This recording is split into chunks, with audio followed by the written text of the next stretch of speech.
Good morning, Brew Daily Show. I'm Neil Fryman. And I'm Toby Howell. On today's pod, Americans are getting richer and Europeans are definitely not. And we will daydream about what we do after winning the $1 billion Powerball jackpot. Then a ton of youths have been forced to confront their youth thanks to a viral TikTok aging filter. Plus, I learned a new word for today's show, skip lagging. It's Tuesday, July 18th. Let's ride.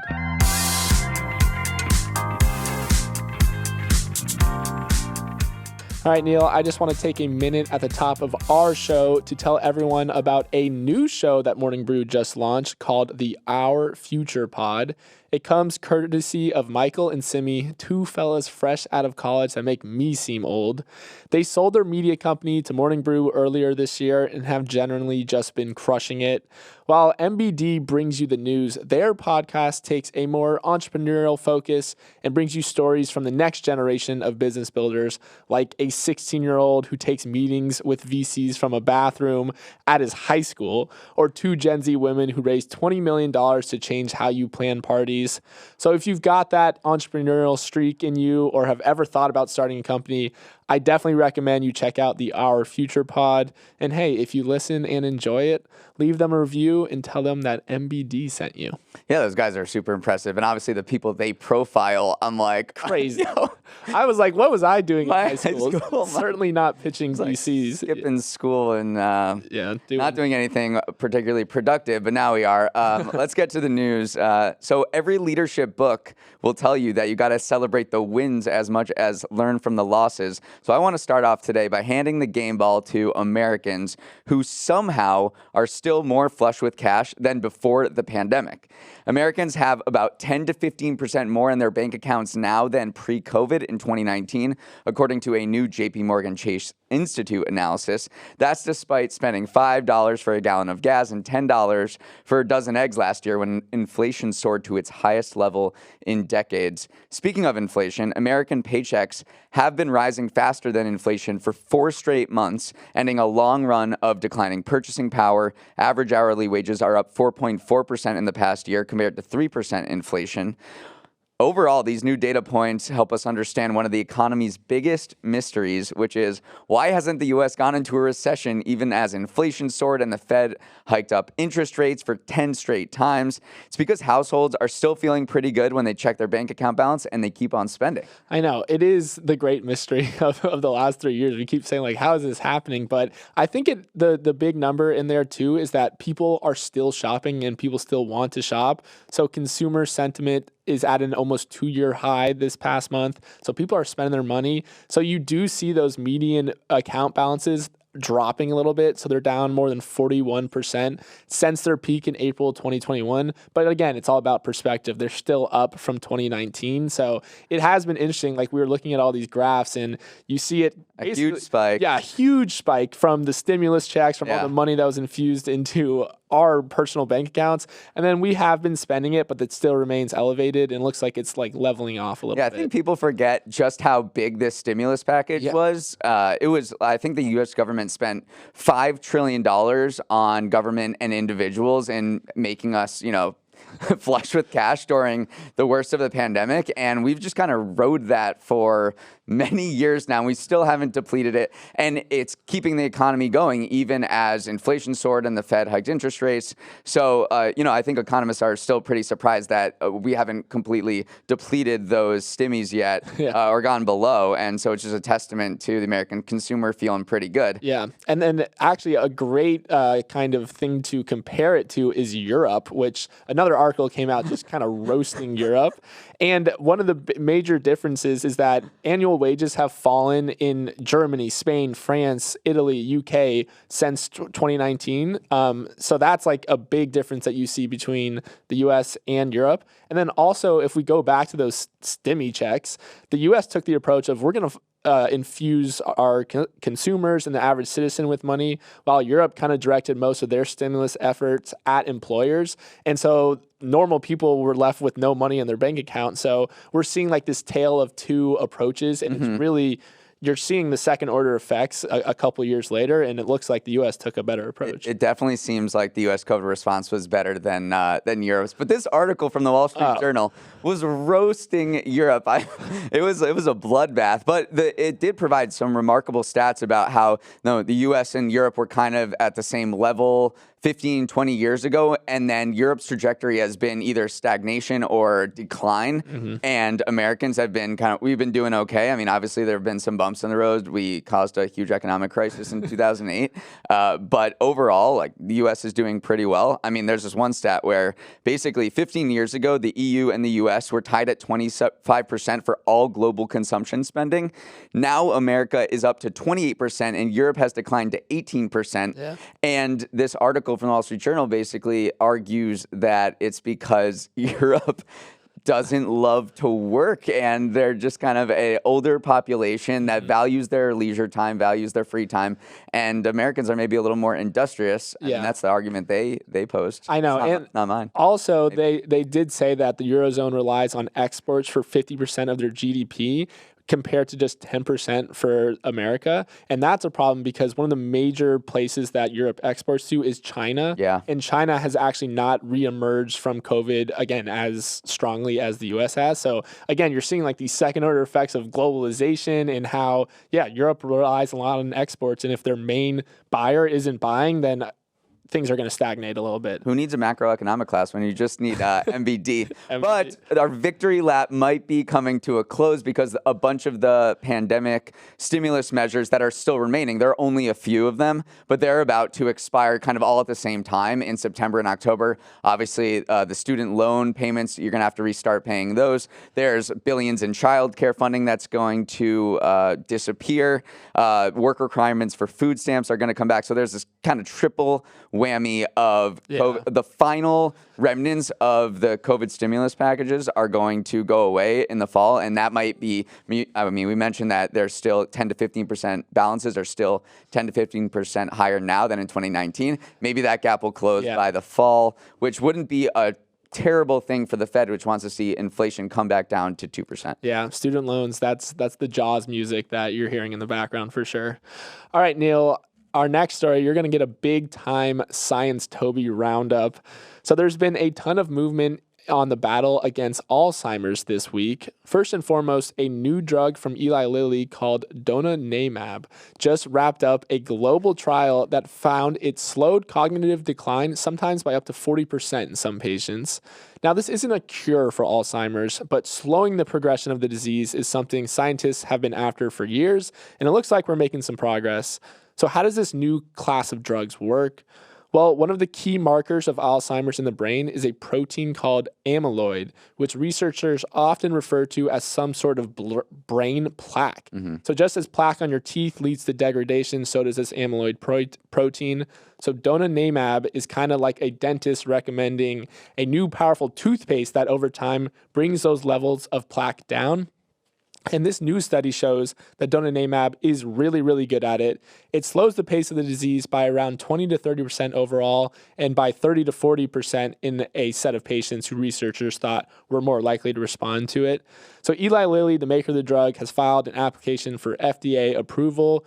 So Neil, again, not a cure, but this is pretty great progress. First of all, you get a lot of flack in the comments for certain pronunciations, and you absolutely nailed that drug. So I just want to give kudos to you. I wrote it out phonetically. Well, you killed it. No, this is a huge deal. Alzheimer's is the most common form of dementia. It affects more than 6 million Americans, just like a brutal disease. Maybe some people listening to it have grandparents with it, and it just wrecks your memory. And it's kind of this slow cliff, or really fast cliff, where your brain starts to go a little bit and then it declines precipitously. And it's forecast to nearly triple, like the number of people with dementia is forecast to nearly triple to over 150 million globally by 2050. And experts are like, this is going to be one of the worst, public health crises that we have with our aging population. So finding anything that can slow cognitive decline is just an amazing breakthrough. For sure. And now we have kind of two drugs here that could potentially do it. The earlier one that you were talking about from Eisai, I forgot. From there's one called lecanemab from Biogen, which came out in 2022. And a Japanese company that worked on it. But this one has seemed to be more effective than that. So they already applied for FDA approval. Right. And these guys they already got FDA approval, and this new one is applying for it. So there's been a lot of movement. Ton of movement. And then that wasn't it. As we were doing research for this story, I found another drug that was also just went through the preliminary studies, and that's from Acumen Pharmaceuticals, which again, it targets the exact same amyloid protein, and it just passed a safety test and will advance to a larger trial. That was on Sunday. And so we are kind of seeing like this Wegovy and Ozempic. We've talked a lot about that all out like drug war for the weight loss category. But this Alzheimer's category too is heating up for sure, and it's great to see. And then a study came out yesterday as well that found that Alzheimer's is more common in the southeast and eastern parts of the country. And this was a big deal because it looked at the individual county level when it comes to Alzheimer's, and it found that 1 in 6 seniors in Miami, Baltimore, and the Bronx have the disease. So it's clustered in these kind of hot pockets of Alzheimer's. And they found that doing things like leading a not healthy lifestyle and not having a healthy diet definitely contribute to an increased rate of Alzheimer's. So this study, taking a county level look rather than just a broader look, hopes to unlock a couple of the reasons why some areas of the country have just a much higher rate of Alzheimer's than others. I think ethnic minorities like Black and Latino people are more prone to getting Alzheimer's, which is one of the big knocks on this particular study from Eli Lilly, because 90% of the patients were white. So we don't know whether this thing is going to work on other populations. There's just a lot of controversy around Alzheimer's drugs too, because it can cause brain swelling and bleeding. And 3 people died in this study related to the treatment. And I don't know if you remember, back in 2021, there was this massive cluster bleep over Aduhelm from Biogen, which the FDA approved, and they weren't even sure if it was going to work. And 3 experts on the panel that approved this drug resigned. And Biogen no one's basically prescribing this now because it's not certain that it's going to work, and it might cause these serious side effects like brain swelling. So we've been down this road before, and there's been a lot of bumps in getting these Alzheimer's drugs across the finish line. So I think everyone's going to be a little more cautious this time around, because back in 2021, that was a really story. I remember that. That was a terrible thing that happened. All right, moving on. A little more, it's dark, funny. This story is kind of like if it was been written by the Coen brothers. Here's what happened. The U.S. military has been sending millions of emails filled with sensitive information to a Russian ally because of a typo in the email address. For at least a decade, the government of Mali, a West African country that's tight with Moscow, has been receiving pages of U.S. military communications because people keep typing .ml instead of .mil in the email form. And the country identifier domain for Mali is .ml, while the U.S. military has the .mil for its email addresses.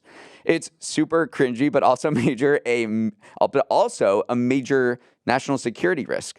The emails contain information like maps of military installations, photo of bases, tax returns, medical data for top military officers. And the craziest part about this is the U.S. has been warned for 10 years. A Dutch internet entrepreneur, Johannes Zerbier, manages Mali's country domain, and he's been collecting these misdirected emails, showing them to U.S. officials and being like, yo, you guys have to do something about this because it could be exploited by your enemies. Yeah, it's crazy. He holds close to 117,000 misdirected messages, and he actually said almost 1,000 arrived last Wednesday alone. So this is a problem that's happening actively, and it's been ongoing. And yeah, if it wasn't a guy named Johannes Zerbier who actually, he said he pursued legal advice because he's like, I'm getting all these not classified but very sensitive emails from the U.S. military. What do I do? And he said he gave a copy of that legal advice he received to his wife, and this is a quote, just in case the black helicopters landed in my backyard. So yeah, whenever you're getting like sensitive military information, you got to cover all your bases, because even if you have the best intentions, like if that ends up in the wrong hands, then you are the person where the black helicopters lead back to. Yeah. The reason that the story is, kind of in the news now is because the Mali government is taking over the domain from this Dutch entrepreneur yesterday. So now the Mali government is now in charge of this. Yeah. And while you said, yes, it's not classified information, but national security experts said you can kind of build a dossier of top diplomats and intelligence officials from the emails that they've been getting. A lot of them are spam, but some of them are very useful to foreign governments or people that might want to attack the United States or our infrastructure. You know what's funny too, though, is that the Dutch army uses the domain army.nl, which is close to army.ml, which is what the U.S. uses. Yeah. So the U.S. has been receiving Dutch military info a little bit. And so this seems like a startup idea, by the way.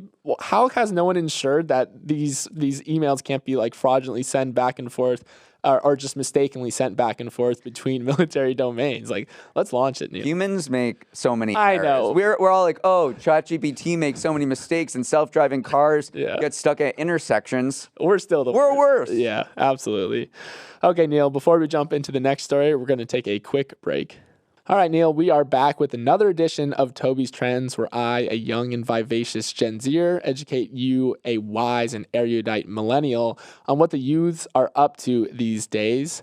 And age plays an especially important role in today's trend because there's a new filter that is taking the internet by storm, one that turns you into a much older version of yourself.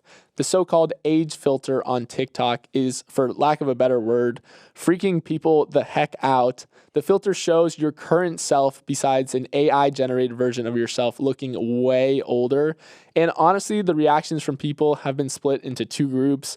One group actually finds it kind of comforting because sometimes they see themselves or their grandparents or their parents in some way, especially if that person had passed away. So there's like this very wholesome version of it. But the majority of people are having this very intense confrontation with the fact that they will age, and they're not taking it very well. I've seen people immediately bust out new skincare routines after seeing themselves in order to stave off the wrinkles. And if there's one thing my generation is obsessed with, it's anti-aging.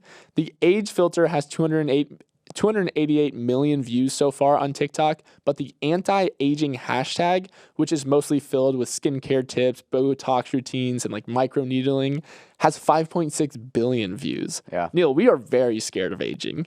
We are, but I did this once, I think a couple months ago, and I was like, let's go.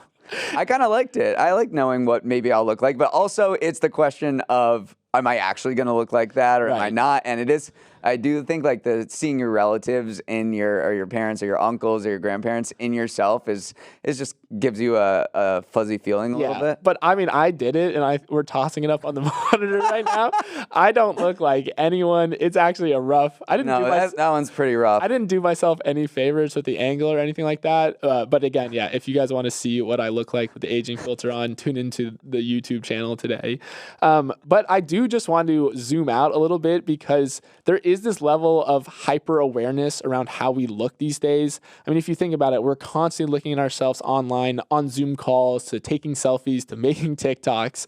And so like the prevalence of these filters just leads to us hyper analyzing ourselves. I think, you know, the idea of like a panopticon, which is a type of prison where the guards can see your every movement, but you can't see the guards. So it is like there are these lights that are constantly on us. We're in a panopticon of our own making. So we're trapped in like this hyper analyzing of ourselves. And these filters, I mean, they're not new by any stretch. Like one of the first apps on the iPhone that came out was making yourself look old, but they're only getting better. And I mean, it's also inherently viral because you do it and you can send it to your friends and then they do it. So it's kind of and the funny part is someone put it on the Friends cast and Jennifer Aniston. It's unbelievable. Like even the aging filter is like, nah, she doesn't age. So I guess it is scarily accurate. Okay, Neil, let's move on to our next story. And as I mentioned on the top of the show, I did learn a new word for this one, and it's skip lagging. No, it's not playing hopscotch on bad Wi-Fi. It's the practice of booking a flight with a layover with no intention of actually flying to your destination. Instead, you hop off at the layover spot because flights with layovers are usually cheaper than direct flights. This is a cost-cutting exercise that airlines are well aware of and are starting to crack down on. Just recently, a teenager had his flight canceled and was detained for a bit after a gate agent noticed he had a North Carolina license, but had a flight whose final destination was New York via a layover in Charlotte. She called him out. He confessed because he's a teenager and his family had to book him a new flight. But Neil, airlines hate this because it's costing them money. But dang, I low-key wish I had been working with this travel hack a little more often. Can we talk about this kid? I know. He folded so hard. He crumpled. I know. How do you get caught doing this? This is so easy. You just lie. Lie. You're like, I'm going to New York. Right. I feel for him because his family went on the news and said this was his first time ever traveling by himself. But so I do know like the pit in his stomach he must have felt. But yeah, lie, my dude. Just make something up. Say, yes, I'm going to New York. What do you mean I'm not? So it is a tough moment for our boy. You can save a lot of money from this on certain international flights. I mean, you can save $659 going to Amsterdam by booking through to London as your final destination. Gotcha. So if you go to Amsterdam and then to London and just get off at Amsterdam, you can save almost $700. So domestic flights, it'll probably be, less than that. We're not advocating doing it, but it's not illegal. Right. And then there's this website called skiplagged.com, which is what the family said they've been using for the last 5 to 8 years. So they've been really using and abusing this get around. But I was curious, and so I went on skiplagged.com. It is a legit travel site. Like it functions just like an Expedia or whatever. I looked up, I'm traveling for weddings, didn't find anything that was I could have skip lagged on, but yeah, it's definitely like this legit travel hack that I truly had never heard of. I've heard of this. Okay, maybe you're just more plugged into the travel I've scene. heard of this. I've never done it, but people do it. Yeah, airlines are ethically questionable, but they're cracking down for sure. They are cracking down. All right, our final story. Are any lottery players listening? You might know that the Powerball jackpot has climbed to more than $1 billion now, the third largest prize in history, after no one won the drawing last night. The next drawing is tomorrow night, and as you daydream about what you're going to do with your winnings, you should know ahead of time that winners can choose 2 different ways to claim their prize: a lump sum and an annuity. So if you win the jackpot of $1 billion and choose the lump sum, you'd get $516 million in one fell swoop before paying up the butt in taxes. But if you opt for the annuity, you'd get the $1 billion also before taxes, paid out in increments over 30 years. The lump sum versus annuity debate is always a fun one to have, and Toby and I have different opinions on this. So Toby, let's say you beat the 1 in 292 million odds and win the jackpot. Which are you taking, the lump sum or the annuity? Okay, I'm going lump sum, and I know that's unpopular because a lot of people think annuity is the safer option. But if you die before the annuity is finished paying out, you can leave those future payments to your estate, to your heirs. But the IRS will want to collect estate tax right away on those payments' future value. So if you die shortly after getting the prize, I don't know, maybe you walk under a ladder and you have a bad Friday the 13th, your estate won't have nearly enough cash on hand to satisfy that big tax bill that's coming due. And the Powerball website does say there's a solution to this. If you die, Powerball can convert your annuity into a lump sum of cash so you can pay that estate tax. However, it's only legal in certain states. So if we potentially won the lottery in New York, then died and passed on that bill to our future heirs, they would have no way to pay it. So with that tax implication, you're taking the lump sum because you think you're going to die right after? I'm just saying it's a real consideration, especially if you have to go public with and you won the lottery. Like, people come after lottery winners. And then, of course, I fancy myself a savvy investor, so I think I could make a more savvy, like a 7% return on that lump sum and grow it to a bigger piece of the pie over time. That's the way I'm going. But every Friday, you say on this show that we are not financial advisors. We are just humble podcasters. So what the hell would we do with $500 million?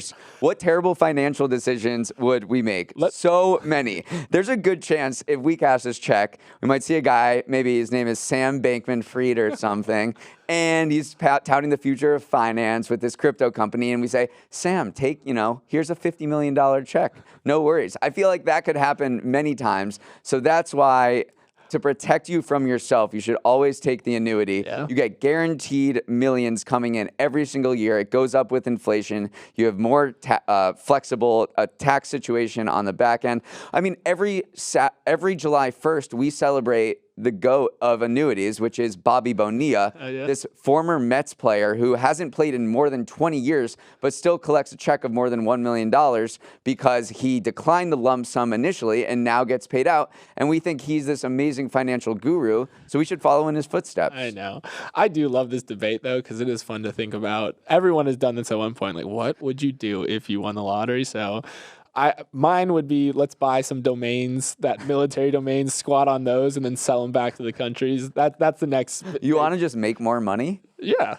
When you get a big lump sum, you gotta grow the nest egg. I would still do this podcast with you. That's nice. Maybe not at 6. Maybe we'd move it to 8 or something. Yeah, let's go move abroad. All right, let's wrap up there. Fun show, Toby. Hope everyone listening has a great Tuesday. If you want to write in and let us know whether you take the lump sum or the annuity, our email address is morningbrewdaily@morningbrew.com. Emily Milliron is our editor and producer. Samantha Velez and Raymond Liu are the associate producers. Uchenna Waogu is our technical director. Billy Menino is on audio. Hair and makeup got caught skip lagging in Denver. So lame. Devin Emery is our chief content officer, and our show is a production of Morning Brew. Great show today, Neil. Let's run it back tomorrow.